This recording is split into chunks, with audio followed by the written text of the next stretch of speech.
All right, I got a video to show you. It's an interview I did back in the fall of '99 or early 2000 for Northeast Community College, and it was a world history class. At that time, I didn't think much about it. I just said something to my mother. They wanted us to go interview like a World War II veteran. Well, I thought, well, that'll be all right. Maybe Uncle Bernard or somebody like that. And that's who Mom suggested. She said Uncle Bernard. So Uncle Bernard is one of my dad's first cousins, and he served in World War II, and he's got a pretty awesome story about being shot out of an airplane or something like that. I'd heard a little about it as a kid. So we went down there and we did the interview that you're about to see. And I didn't really know what I had at the time, but as time has gone on and all these World War II veterans are, been passing away, I started to learn the value of what I had. So this is an interview from either fall of '99 or spring semester of 2000 of Uncle Bernard Coggins, telling his story about joining the military and then World War II, and then his experience in World War II and coming home. Enjoy.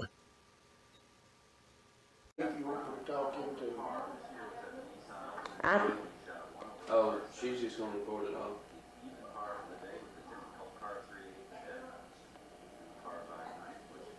I just ask you a few questions. So we'll start you out. Now you say this. I'll just give you. It won't be all that short, but it'll give you a resume of what I did in World War II, where it started and where it ended.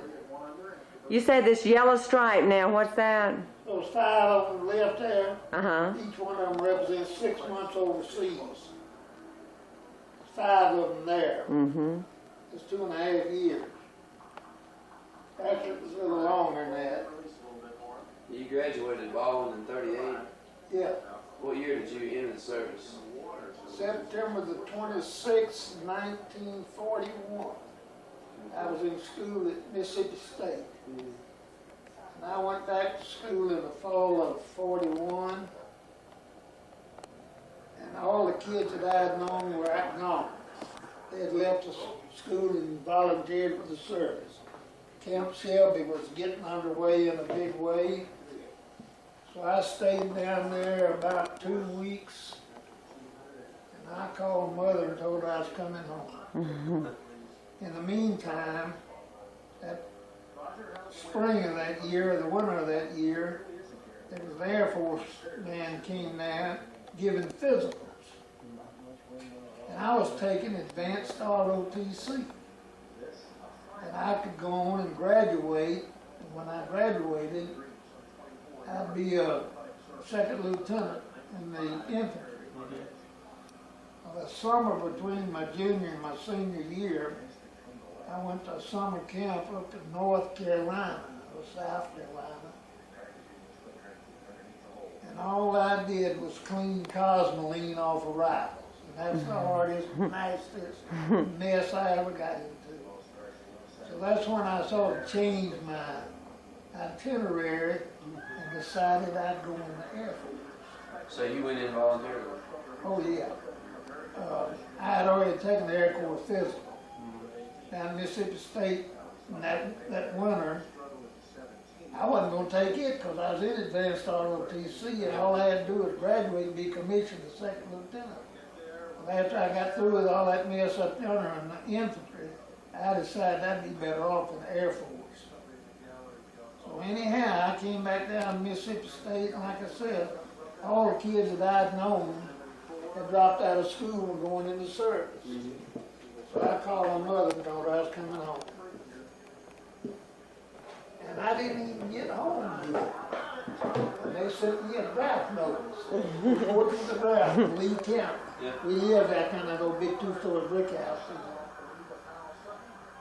And I called them up and told them that I'd taken the Air Corps physical and I was going in the Air Force. Oh, you can't. You've got to be drafted.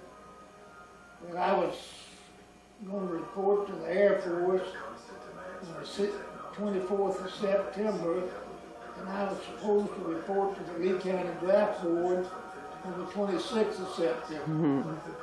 So you know where I went. I didn't take it. But you know, they tried to draft me after I got to England in World War II. That Lee County Draft Board was still trying to get me to report for induction. I'd already been in the service for 2 years. But anyhow, Where was the first place you went when you finally got sent off overseas? well, I'll get to that in a minute. I went into September 24th. I went out to Stamford, Texas to go to become a pilot. And my intentions were really good. But I didn't realize it until after I got out there. I had a little problem with my depth perception. And the plane, I could be going down the runway, and the plane would start turning, and I wouldn't pick it up until it turned so far it'd do what they call a ground loop. So I tore up 2 or 3 airplanes. I know I tore up 2. My instructor was a good pilot, and I told him, I said, if I'm gonna live through this war, I got to get in something else, because I'm gonna get killed on these airplanes. Kill yourself. So I decided I'd go to navigation school. Well, they had a nice navigation school over at Turner Field over here in Atlanta or in Georgia. I thought that's where I'd go.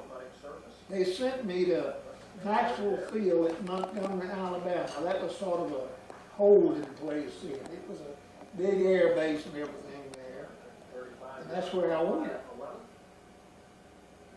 And I kept waiting for them to send me to Mayfield Field or Turner Field over in Georgia. And I don't know how they got my orders mixed up or something. They had some openings out at California, so they sent me to Mayfield Field, which was just a few miles out of Sacramento, out in California. So I went out there, and I went through graduation school, and I was commissioned as second lieutenant in Air Force. No, it was in May, I guess it must have been, of 41. Well, we went down to San Francisco, and we reported into this captain or whatever it was. There's about 15 of us, I think it was. We all walked in, saluted him. He said, "Gentlemen, you can sell your cars and kiss your wives goodbye. There'll be a B-24 through here this afternoon, and you're headed for the South Pacific." Well, we didn't know where we was going. So we was all going back around out there, sort of just doing nothing really, waiting to see. But he called us all back down there about 1 o'clock. He said, "Gentlemen, there's been a change in your orders. There's a new group at Westover Field, Massachusetts, that are ready to go overseas, and they're short navigators." So they called off 15 of us to go to to Westover Field. And I was the second name on the list. Jack Alexander, a friend of mine I talked to the other day, was the first name on the list. In fact, he and I served together all during World War II. But, and I've got his address here somewhere now, but he's got 2 homes. He's got one up in Maine, Presque Isle, Maine, and he's got another one over in South Carolina, or North Virginia. But I know we used to ask him where he was from. They said, "Jack, where are you from?" He'd say, "West by God, Virginia." But anyhow, he called me the other day. I'd been trying to call him at his home up in Maine, and I wasn't getting any kind of answer, so his wife's name's Betty, and they were over here at their home in South Carolina, wherever it is. She said she was sitting there, and she said, "Jack, why don't you call Bernard?" And he did. So we had a nice little conversation. But anyhow, we reported to the 60th Troop Care Group at Westover Field, Massachusetts. We stayed there a few days, They bundled us up. We flew up to Presque Isle, Maine. And then we flew from there to Goose Bay, Labrador. And we flew from Goose Bay, Labrador, across the Atlantic to Greenland. We got to Greenland, we stayed not very long, but first time. And we flew across the ice cap. And I guess that's the most awe-inspiring sight I've ever seen. It's just 1,000 miles of solid ice. Of course, it looks like snow from the air. And then we were up there twice. The first time we was up there was in the summer of 1941, I guess it was. And we had 21 hours of daylight and 3 hours of darkness. Jumping ahead a little bit, we came home from England in the fall after we'd gotten over there. And we said, boy, when October got here and we were still here, we was up at Stout Field in Indianapolis, Indiana. And we said, man, we got it made because they ain't going to send anybody across the North Atlantic Ocean this time of the year, getting middle of October, icy and everything. And I don't know who read the orders, but some joker read them and found out they had a bunch of navigators that already been across the North Atlantic. So they sent us back across in November 1942. We got weathered in Greenland and had to stay there a month. But anyhow, we finally got out. We flew across and flew, oh, by the way, we found an airplane. They had those airplanes up there, some of them, this particular type, it was a Canadian crew on it. And I'll tell you this, man, this actually happened, but you can tell about it. They had us out searching, looking for these planes that had gone down on the ice cap. And these two guys, Steve Bowling and Joe Campbell, were my pilots. They were what they call flight officers. And while we were out there searching one day, we found this airplane. We found a trail through the snow. Looked like something had been dragging through there. And then we found the airplane. We found it back here. And we followed that trail, and it was two guys, I guess might have been three, I know there's two. They were dragging a sled or something off the airplane, and they were headed for the east coast of Greenland. Because they figured if they could get over there, maybe they could get picked up. Well, we followed along a little while, and here we see them out here in front of us. So we dived down over them. Of course, they were throwing up their hands, hollering and shouting. We circled over them a couple of times. I don't know who had the fifth whiskey on the airplane, but we dropped it out to them. Well, they finally got on over on the East Coast, and this icebreaker, whatever, you want that turned off? I was gonna turn it down. I can turn it off, ain't nobody paying anything. Okay.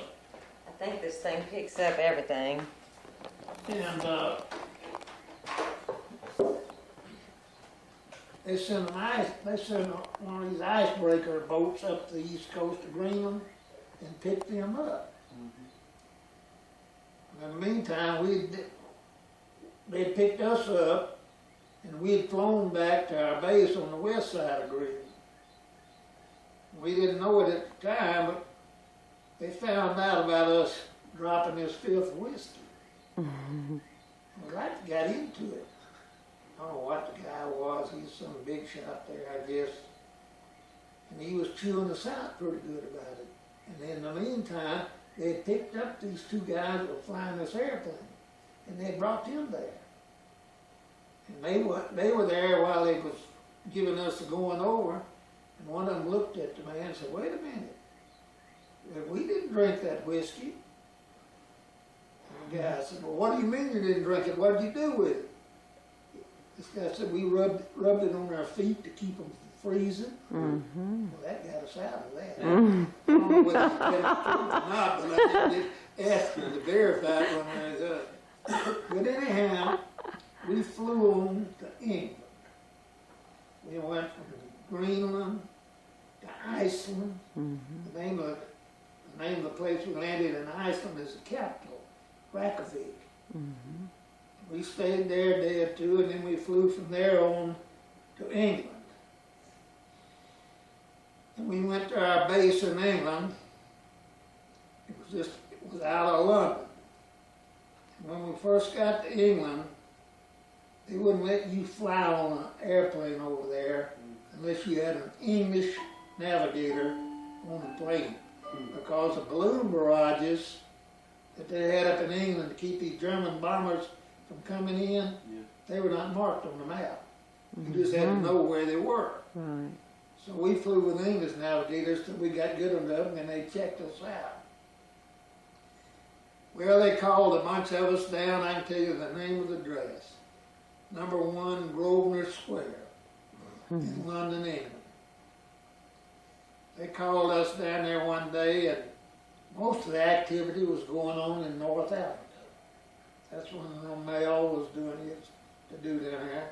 So that's where, and they were sending a lot of guys from England down there. And that's where we figured we'd go.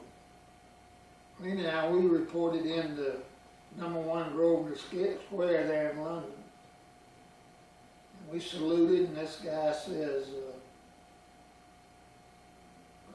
are you gentlemen ready to go to North Africa? We said, well, I guess if that's where they want to send us, we're ready to go. He said, how'd you like to go back to the States? We all said, yeah. What they had another group here that was ready to go overseas, and they were short navigators. They sent us back to Stout Field at Indianapolis, Indiana. All the orders I received in the service, those were the funnest ones we ever saw. They gave us written orders. Now we knew verbally where we were going, but the order says, depart from secret, go via secret, and arrive at secret. Now we knew verbally where we were going, but nobody else did. Some of them guys flew all over the United States when they got back home. They just go out. I never this one guy, Jack Alexander, he was going to go to his home. And he went over to try to get some more. We landed up in Ottawa, Canada, I guess it was, to believe. And he went over and tried to get a flight to where his home was, close to it, and he couldn't get one. I don't know who that is. And I said, Jack, did you show him those orders? He said, no, why? I said, show it to him. Well, man, they saw his order. It says, depart from secret, go via secret. They didn't, nobody question it. They gave him orders to go wherever he wanted to. And anyhow, they called us down to London. And most of the activity was going on in North Africa. And they were sending a lot of people in England down there. And honestly, that's where we felt like we were going. But they sent us back to Stout Field in Indianapolis, Indiana. And October gets here, and weather begins to change. And we said, oh boy, we got it made now. We ain't got to go back overseas for next spring anyhow. Wrong. But some joker read the orders and saw that there's a bunch of navigators there at Stout Field that had already been across the North Atlantic. So they sent us back across the North Atlantic in November of 1942, I guess it was. And we made it all right. The weather was like, we got weathered in Greenland, I think it was for 30 days. God, it was cold. All we did was drink 3.2 beer, I believe is what it was. You could buy the beer, I mean, you know, and there at the PX or whatever.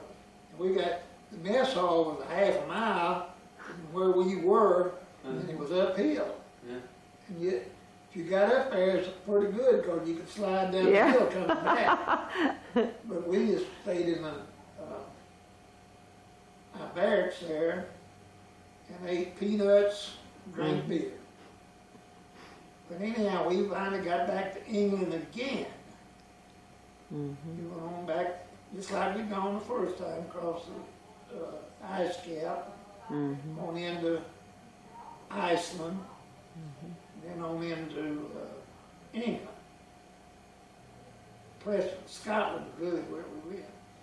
And when we was going from Iceland to Preston, Scotland, we spotted this submarine going across there, and we called in and reported it. And I've always wondered whether it was one of ours or one of the Germans, and they went out and bombed it. We never did hear any more of that we just spotted it, and I had the coordinates of where it was. We called up somebody, and told them. We never did hear any more on it, so I don't know whether it was a German submarine that British bombed or one that one of ours that just happened to be out in that part of the ocean at that time. But anyhow, we got back into England, and I was trying to think of the name of our base. One base was called Aldermaston. It was just west of London. And all they did for a while over there, when we first got back, was we'd fly supply missions. We'd carry all that old plane we was flying.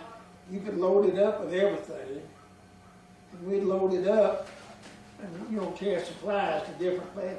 The Americans were just beginning to get over there in any kind of force. In fact, our group really was about the first group to get over there. Well, we stayed there for a while there at this base north of London, and our biggest pass was to go to London for a weekend and pick up one of them English gals if we could. When any of us married, I don't reckon. I don't remember anybody that I remember my group there. And they called us down there one day and sent us to North Africa on 6 weeks detached service. We were going to go down there and do something. At the end of 6 weeks, we was going to come back. And of course, we couldn't fly down over France, because the Germans had it. So we had to make an overwater flight. So we went down to a place in England they call Land's End. That's a little neck, land that sticks out in the water down there in southwest England. So we went down there, and then we plotted our course from there to North Africa. We couldn't. When we got back, we went back across the North Atlantic again, and this was in November of 42. Because, like I said, they found out they had a group of navigators already been across there, so they sent us back. We was planning on spending that winter in the United States, back up at Stout Field in Indianapolis, Indiana. And boy, when the women found out we'd been overseas and come back, they'd go crazy. They'd come down the street in a good-looking car, stop, wave us out to the car, and say, "Come on, get in the car and go with us." Well, a lot of times we did if it was pretty. But anyhow, when we got back to England this time, I don't remember exactly when it was, but they sent us to North Africa on 6 weeks detached service. And like I said, we couldn't fly over land. We had to fly over the water. Because the Germans had everything in Europe then. So what we did, we went down to Land's End, and we took off and flew southwest. I don't remember how many miles it was, till we got out clear of the land, and then we turned south and headed for North Africa. Well, all we had to go by was wind drift, and that'll drift an airplane a good bit. Well, we were flying down through there, we look out, one of the pilot or co-pilot one, Joe Campbell and Steve Bowling were the pilots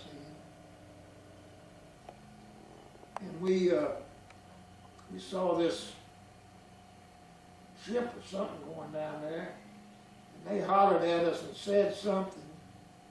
I said, that ain't no ship, that's a convoy. What had happened, this wind had blown us way out over the water, all the way back over land.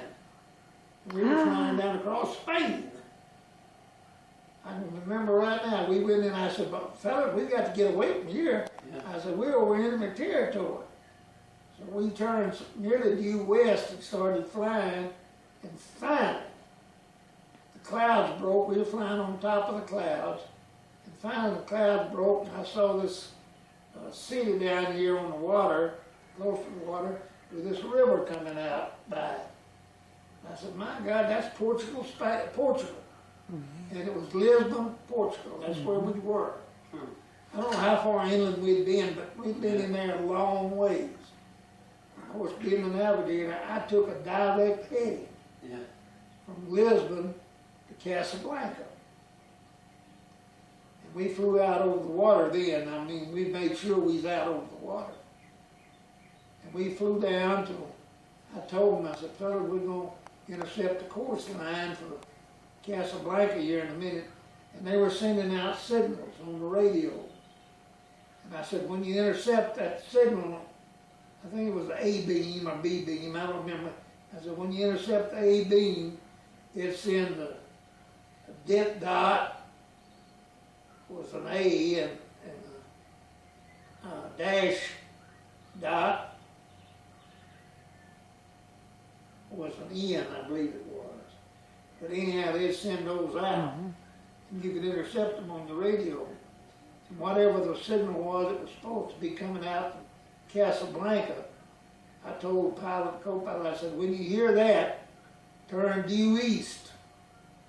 Well, they did, and we went in and landed at Marrakesh, I believe it was, which was a little city not too far from Casablanca. But believe it or not, every one of our planes came in and landed at the same base.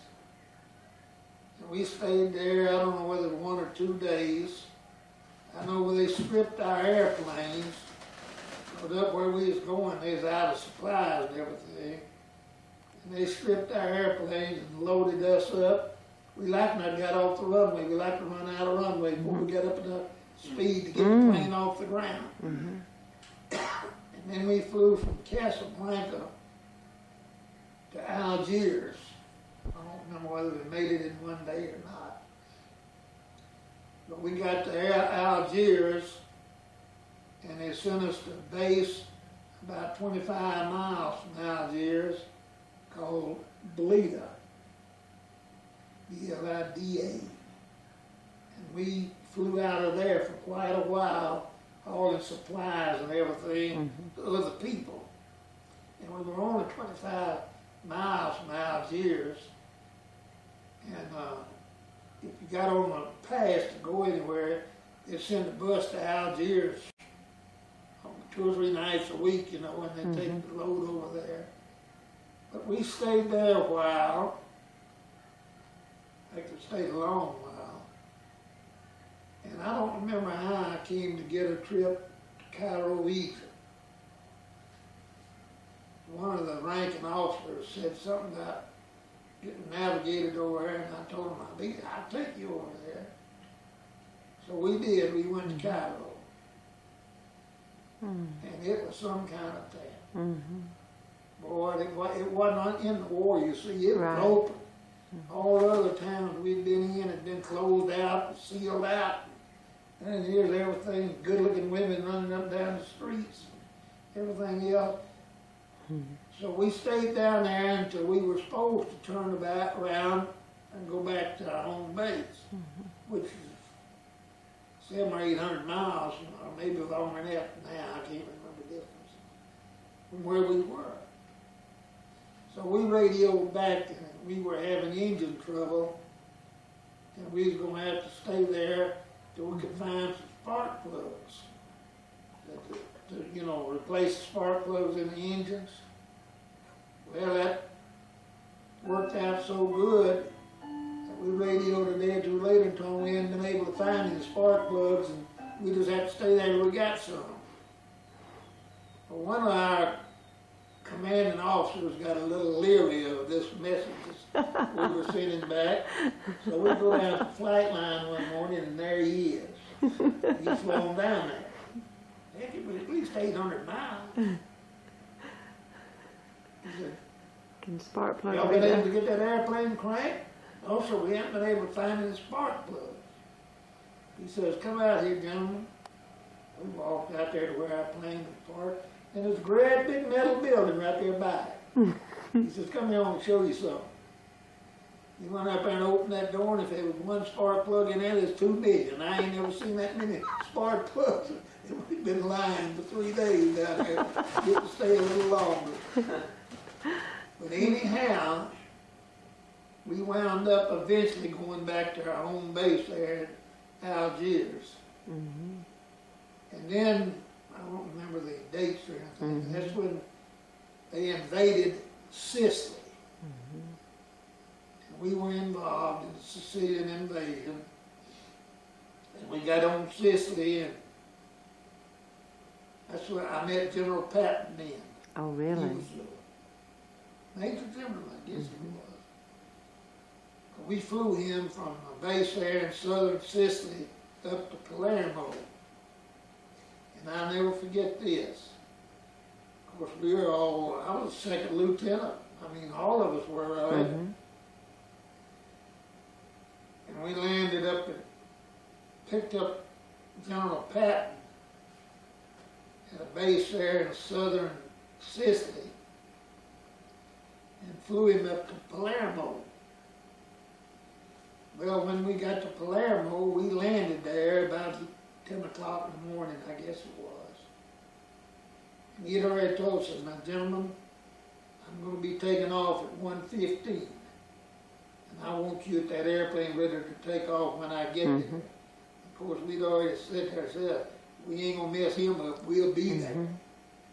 Well, anyhow, we got up to Palermo when we landed. And here comes this staff car up out there with 2 stars on it. I reckon Patton was the Major General then. And he got out and came over to the airplane, saluted, and says, staff car for General Patton and his party. Patton never did hesitate. He turned around and he says, there's 3 more men in my party. Send back and get another car. Well, the old sergeant didn't waste no time. He sent back. Well, that was for us. He got a car for the plane crew. He said, now, gentlemen, this is your car to do with as you please until 1:15. But at 1:15, I'm ready to take off, and I want this plane ready to go. So we done said to ourselves, we'll damn sure be back here at 1 o'clock. But we got a staff car. And every one of us was second lieutenants. And all the 2 of the guys were flight officers. They hadn't even got their rank then. Here we are, 3 little old second lieutenant and a couple of flight officers. We got a staff car riding all over Palermo system. Everybody else, sergeants and colonels, and captains and majors, they're out walking, and here we are. We got us a driver, and we really put on the show. We covered that town. Anyhow, we got back up to Palermo later on.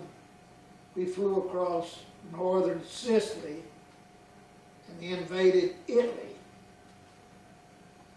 We got involved in the Italian invasion and moved up through Italy.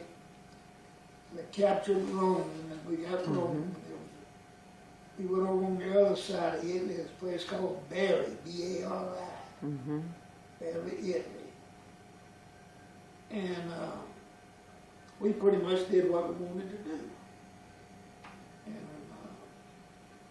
And we went out to the Isle of Capri. I remember that. We went out there. And they had these underground water tunnels out there. You had to lay down in the boat to get in one of them. And boy, when you got in there, it was absolutely beautiful. I bet. That water was in there, those cavern walls over the years and gotten colors in them, and it was unbelievable how pretty it was. But anyhow, we finally got back to our base in North Africa. Like I said originally, we went down there for 6 weeks. I remember. Detached service. We stayed 10 months. You went down, I reckon it must have been in 43. And then it must have been early spring of 44. They sent us back to England. Well, we knew what we were going back to England for. We knew that they were getting ready to have the invasion. So we flew out of where we were based there in Algiers, or Bleed, I believe was the name of the field we were on. And we flew to Gibraltar. And then we got out over the water, and we flew back to England from where we had left from up there. And I don't remember, we had left from a base called Aldermaston, which was southwest of London. But I think, I don't know whether we went back to Spanhoe, which was the base that we originally, or that we finally settled on. But we got back to England in the spring of 44. Well, we didn't get back good until they started having us go on these flights, dropping paratroopers and all. A lot of them were Polish, by the way. I never will forget one time we flew and we had a Polish group practice jump, and one of them could speak English and one of us could speak Polish. And I'm the jump master. I'm the person that's supposed to tell them when to get off the airplane. And I kept trying to talk to that Polish guy. He couldn't get the message. You usually, when you approached the drop zone, you gave them a signal 4 minutes before they jumped. That was to give them time to stand up, get their parachutes hooked on right, and get the jump lines. You had a cable that ran down through the airplane, and they had a jump line with a snap hook on it, and they had to hook that to that jump line so they wouldn't have anything to mess with when they jumped. Parachute would be opened automatically. So I was trying to tell these Polish paratroopers what I'd do, that I'd give them the signal when to jump 4 minutes before jump time. I never did get the message across. We scattered poles all over that part of the country. They were supposed to go up and be relieving somebody else. And I told them when we got back, I said, we didn't have to worry about relieving anybody. They relieved everybody up there. We dropped them everywhere. But no, what happened, those poles standing up, hooked up, ready to jump. And of course, there's always be one standing in the door. It's going to be the first man. Well, the pole on some airplane at $1, I don't know whether he fell out or jumped out. But when he jumped, they saw him going, and all the others jumped. So we scattered them all over. They were pretty close to where they were supposed to be. But we scattered them everywhere. If they were poles going out of planes, you under them. But anyhow, we got all that over with. And then, of course, like I said, we were practicing for D-Day. We didn't realize it at the time, but on one of our practice missions, we flew the exact route that we were going to fly on D-Day. We didn't know it at the time until we got back and started comparing it. But anyhow, this was all over England. We weren't over we might have got out over the English Channel a little bit, but that was about all. Boy, I have to tell you this. These pilots over there, some of them are pretty reckless. You tell them to fly such and such a heading, And they may get within 20 degrees of it, just zigzagging around. We'd cuss them, call them everything in the world. Yeah. They wouldn't pay any attention to it. But let me tell you something. The first time we got out over water, got out of the sight of land, you could say fly 10.5 degrees, and he'd be trying to get that plane on 10.5. When he could see land, he wasn't worried, but when he couldn't see nothing water, he got a little disturbed. But anyhow, we sat there, stayed around there practicing for a while, and you know, the D-Day was originally scheduled for June the 5th, 1944. Well, Eisenhower postponed it 24 hours because of the weather. But a lot of our invasion fleet had already started to cross the English Channel. So they just had to sort of slow down, run real slow, you know, and all that. So on June the 6th, on our base, they had sealed the base. We couldn't get off the base, we couldn't go on pad, we couldn't even make a telephone call. And we loaded up, well, I remember, about 10 o'clock on June the 6th. About 2 o'clock, we took off shortly after 10 o'clock. It was about a 3.5 or 4 hour flight to the drop zone, so we took off and got down over the English Channel and flew on down to the Cherbourg Peninsula. We turned left.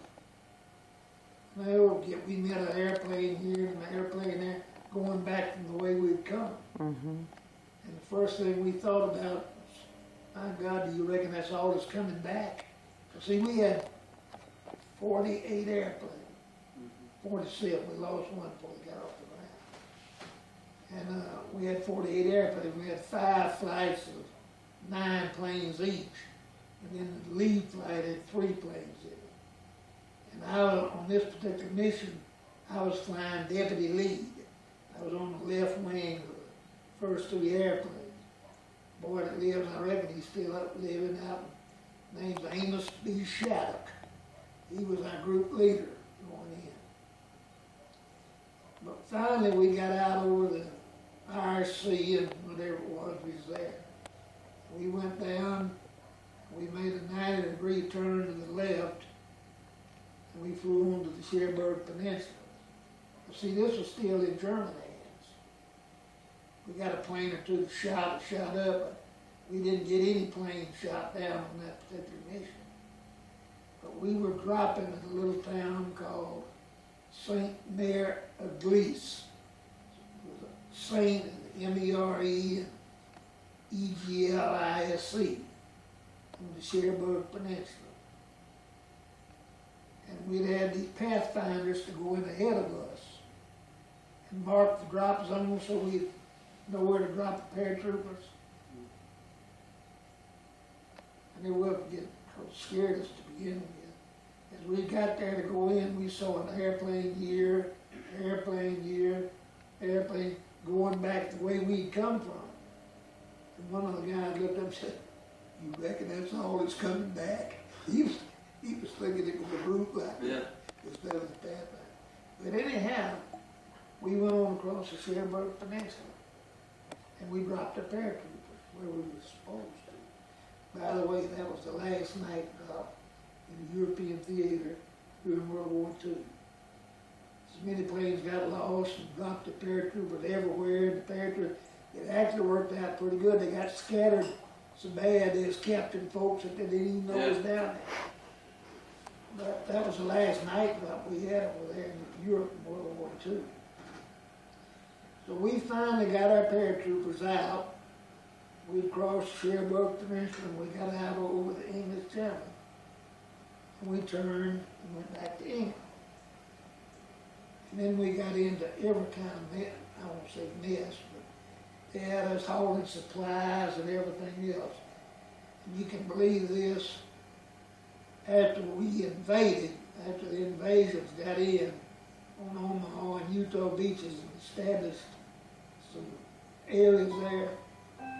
They built these steel mat runways up on this bluff there. And we'd go in there and land, and about with a whole load of 5-gallon jerry cans full of gas or anything they needed. As quick as we got unloaded, this ambulance would pull up and have wounded on it. And we usually had an air vac nurse, I call them, that would fly with us. And they'd back an ambulance up to that airplane, and they'd load those wounded guys on. And sometimes we'd have guys in the hospital in England within an hour of the time they'd been shot. How about that? Or they'd just pick them up there on the front and bring them back there. And we'd fly them back to England. They'd already radioed ahead, or we would, that we were bringing wounded in. We'd land at this base. When we landed and cut, by the time we backed up and got the engines off, this ambulance would have backed up to the airplane door. And they'd load those wounded off and carry them to the hospital there in England. And those air vac nurses, they were some kind of people. They'd do anything the world was knowing. The only problem you had really, as far as that was concerned, when you picked up these wounded, sometimes if they had chest wounds, you couldn't fly very high. Yeah. So we'd take off and hit the deck, and we'd go across the English Channel with the propellers kicking up a froth on the water out there. And when we hit England, we'd have to pull up, and a lot of times to land, we'd be that close to the water. By the time we got up, got stopped, and got the engines off, the ambulance was back up to the door of that airplane. They'd unload them wounded, carry them to the hospital. We'd take off and go get another load. Ain't no telling really how many lives were saved by getting them in the hospital, you know. Right, that's in quick. big time. So I stayed on over there, let's see. D-Day was on June the 6th, 1944. And after that, of course, when they established beachheads and everything, the war began to move towards Germany. And I think everybody knew, in fact the Germans did after a while, after we kept driving them back, that it was just a matter of time until the war was over. The old Blood and Guts Patton, he was down there strutting his stuff. Yeah. He was a good guy. He was a conceited so-and-so. He wore them Pearl Hammer revolvers on his hip and all that kind of stuff. But if you've seen that movie, The Battle of the Bulge, he was involved. He was the one that really broke that one open. So we went on, and finally the Germans began to back up pretty fast. We had some real battles over there. Finally, we got to the major obstacle between us and Germany was the Rhine River. And we got one bridge across the Rhine River before the Germans could blow it. Yeah. And then they built one of these pontoon bridges right down there, so we were able to get into Germany. And we pretty well knew there was a German army over there right across the river. So we went in to drop paratroopers. I think we had 81 airplanes on that mission. Each one of them had 14 to 17 paratroopers on them. So we felt pretty sure there was a German army over there on the other side of Rhine River, and they're pretty close. So we went across on a daylight drop and dropped those paratroopers. And Colonel Line and myself, we turned around to come back, and that's when we got shot. That's when we got shot out. In fact, that's when I bailed out. Yeah. And I got this leg shot all to pieces. Colonel Line got shot through his left foot. He died a few months ago up in South Carolina, North Carolina somewhere. Colonel H.B. Line, Howard B. Line. friend of mine that lived down in Florida got a bulletin out about our reunion this year up in Dayton, Ohio. And he's laughing about one of the stories he put in it that I told him about. These fjords came right out to the water over there on Cherbourg Peninsula and on France around there. And if you got over one of them, you usually got a tremendous updraft. And if you were coming in to land or something, and you hit that updraft while you was coming over there with a plane in a landing position, boy, she'd go up in the air. Mm-hmm. So I was flying with Colonel Line, and I already told him, I said, Colonel, you better be a little careful about landing over here now. You hit one of these updrafts, and it's going to throw you way up in the air. Oh, God, I reckon I know how to fly this airplane. Mm-hmm. That's what I know. But I've been here, you hadn't, I'm just telling you. Well, it wasn't 5 minutes later. We was flying down on this airstrip parallel to the water. And we went across one of these updrafts, and he had the plane in the landing position, holding the control, and that thing went up in the air like I don't know what, when that updraft hit it. Mm-hmm. Of course, his automatic reaction was to push forward on the controls. Well, about the time he did, we was out of the updraft. Mm-hmm. And he hit that runway. What are you talking about? Oh, God. He hit that runway. Here we go. Bouncing down. He finally got it under control and leveled it off. He looked at me and says, Coggins, what was that you were calling me when this plane was bouncing? Mm-hmm. I said, if you didn't hear me, I'm not repeating. What I called him, his nickname was Little General. He was a colonel, but we called him Little General because he was so precise and everything. But that story's in one of these bulletins that's coming out. This guy down in Florida says, I've got your story in there about, cause when we got down to when he finally got the plane under control, he looked up at me and says, what was that you were calling me when we was going down that runway? I said, if you didn't hear it then, I damn sure ain't repeating it out there.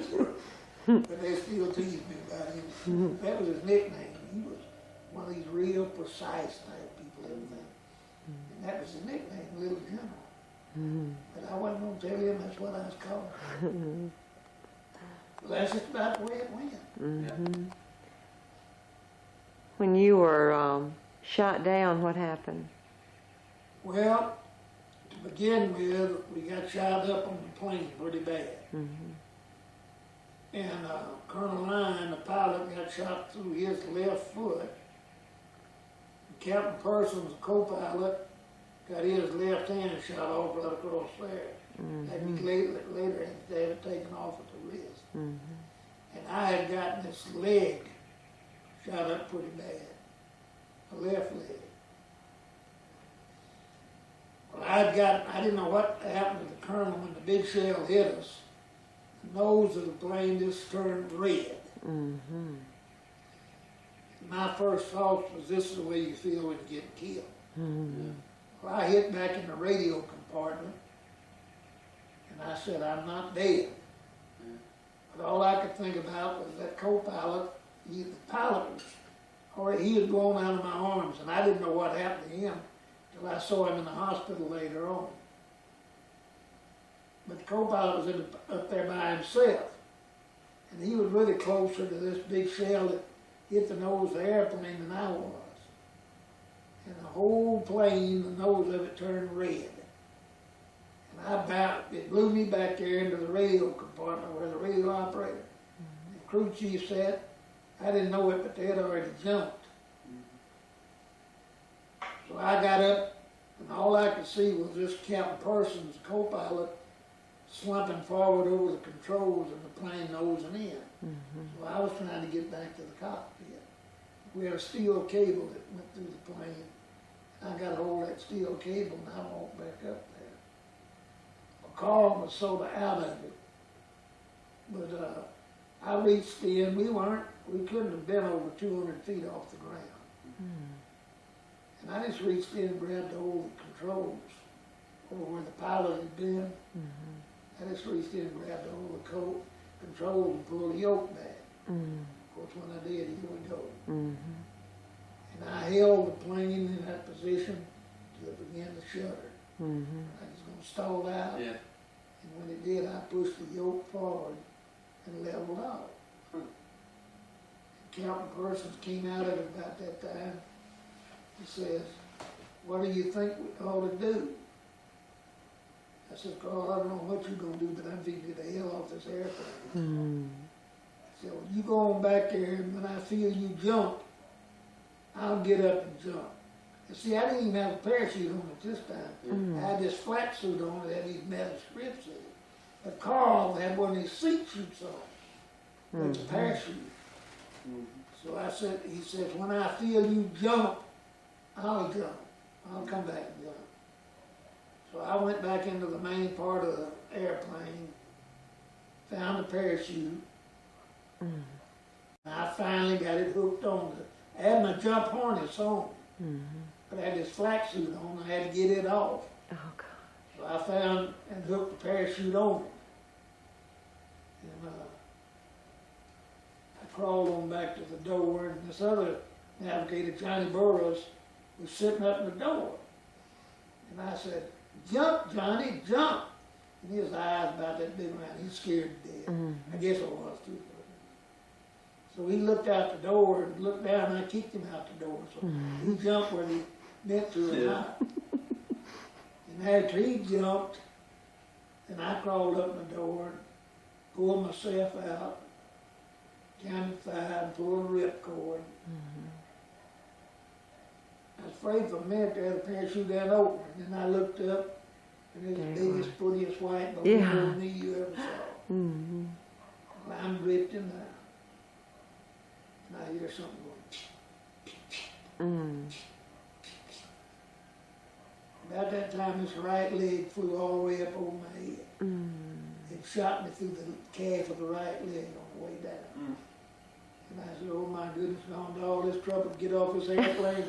They're going to kill me before it gets to the ground." So I reached up and slipped all the shroud lines on one side of the parachute. And it collapsed. And here I go, and I'm going in.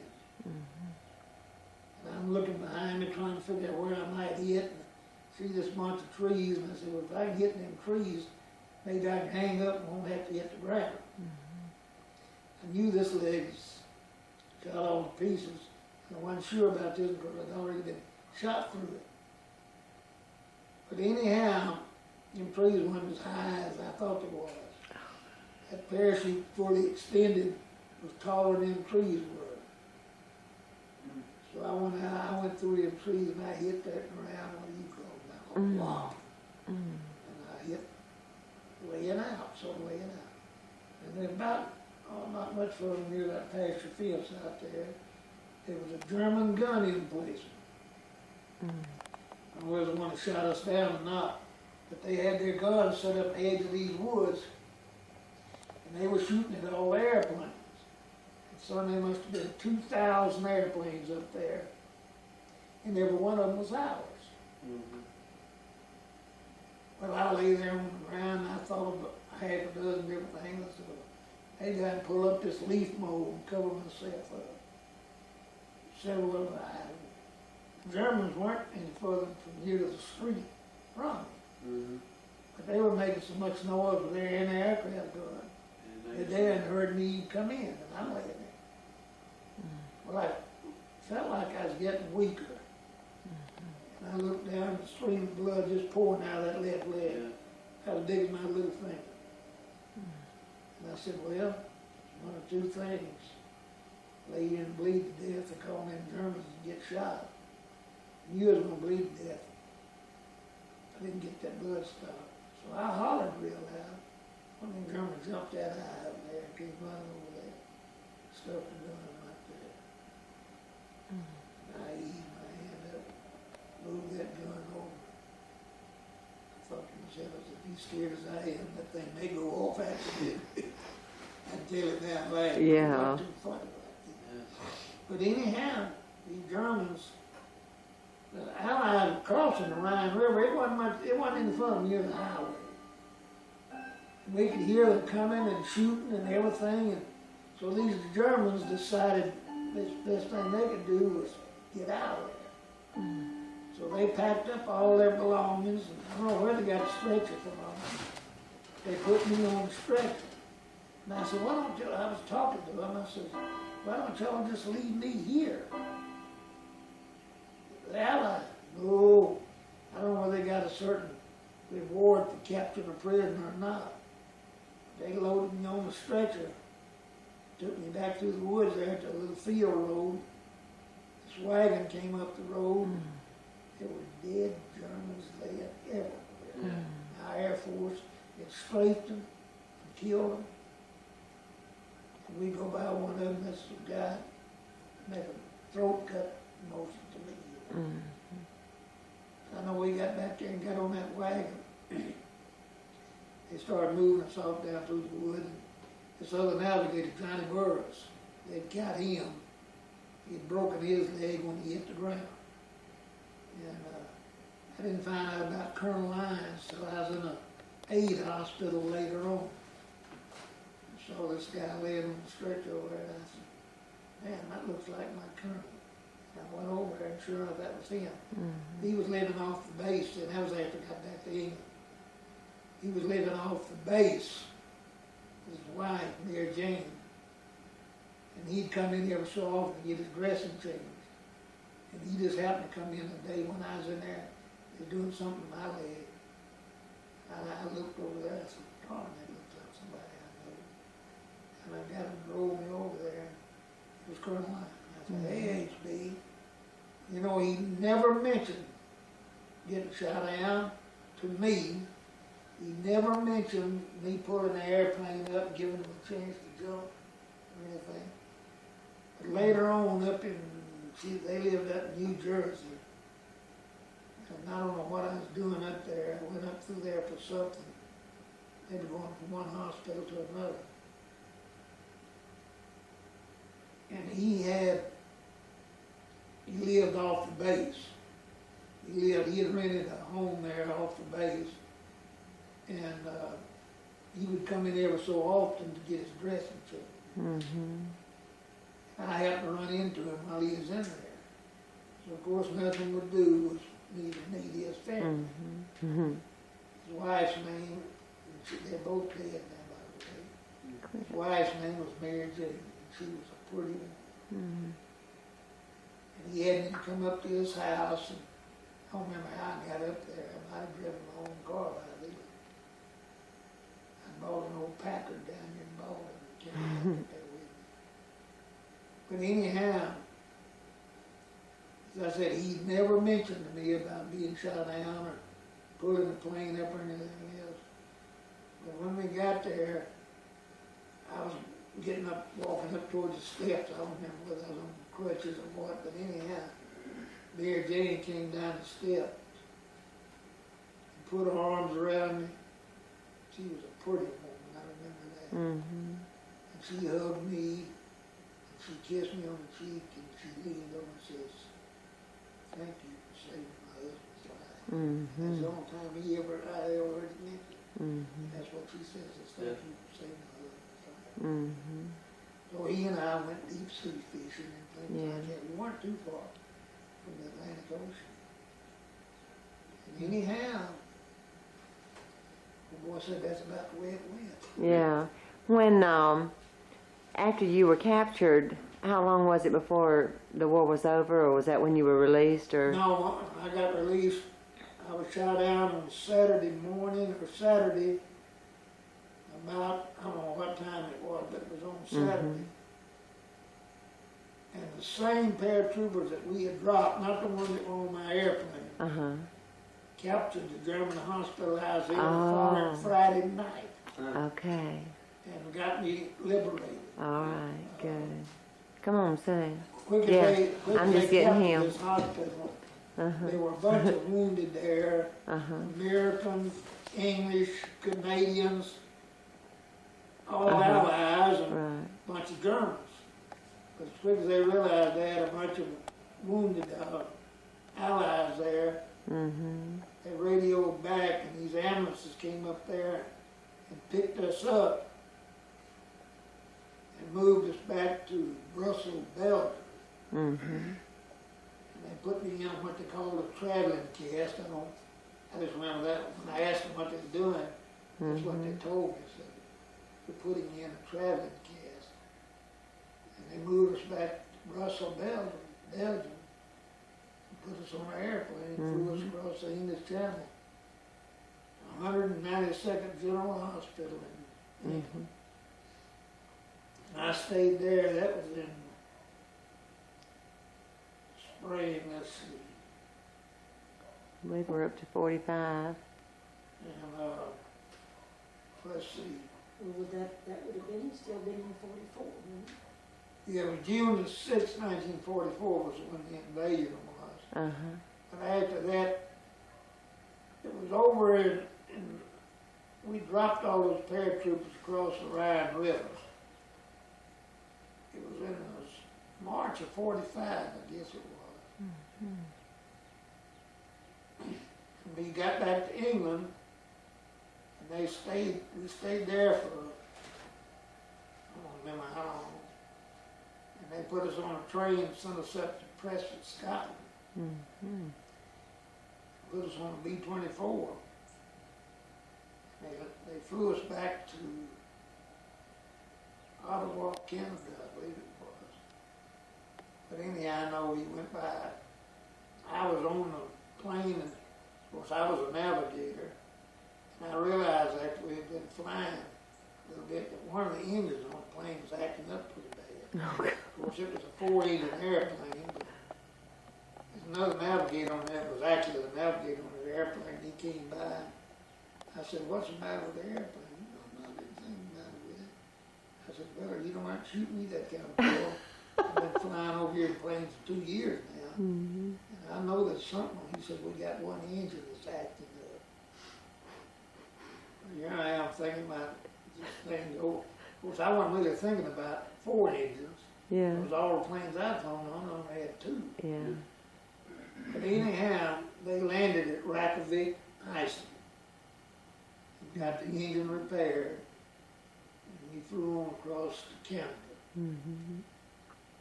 And the rest of my time was spent in hospitals in different parts of this country. Mm-hmm. I started off at Valley Forge General up here at Memphis. Since I'd been a prisoner of war, I could have my choice of hospitals. Mm-hmm. But they didn't do certain kinds of plastic work there. They sent me to Northington General over in Tuscaloosa, Alabama. And in the spring of 46, they phased that hospital out. And they sent me to Cushing General up in Framingham, Massachusetts. Mm-hmm. I stayed up there. That's where I met Ted Williams, by the way, up there. Uh-huh. And I stayed up there till they phased that hospital out. Then they sent me down to Valley Forge General Hospital out of Phoenixville, Pennsylvania. I got shot down. I have to think of a minute. I got out. I like 2 weeks staying in the hospital, 3 years. Mm. I got out on March the 10th, 1948. I got shot down on it was Saturday of February, I guess, anyhow. March the 24th, 1945, wasn't it, maybe, or somewhere in there? I think that's when it was. Well, that's- 24th of March, 45. Today is March 24th, isn't it? And I hadn't thought about that. I got out on March the 10th, 1948. Mm-hmm. So it's been 55 years to the day. Mm-hmm. That's right. You were shut down. That's right. Today. I didn't realize that. Well, March the 24th. These shoes, that man.